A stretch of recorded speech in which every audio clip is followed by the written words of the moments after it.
হাজার কোটি টাকা নিয়ে ধুন্ধুমার লেগে যায় শহরে।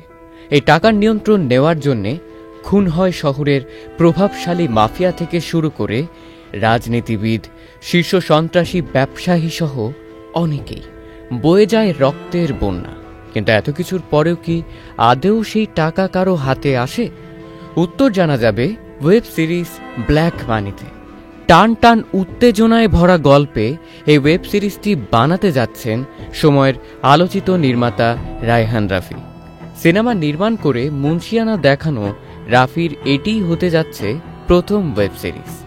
দুদিন আগে এর সংবাদ সম্মেলনে তিনি জানিয়েছেন, গল্প এতটাই থ্রিল যে ব্ল্যাক মানি একবার দেখা শুরু করলে শেষ না হওয়া পর্যন্ত কেউ উঠতে পারবে না। যমুনা স্মার্ট রেফ্রিজারেটর, স্মার্ট লাইফে স্মার্ট রেফ্রিজারেটর।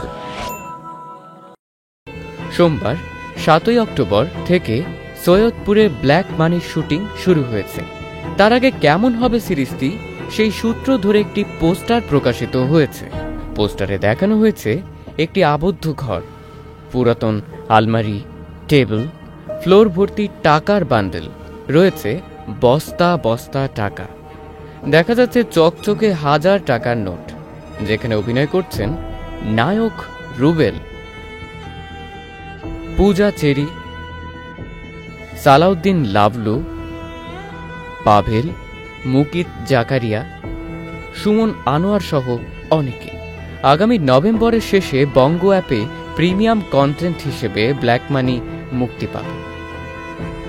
সাজিদ আজমাইন, চ্যানেল আই।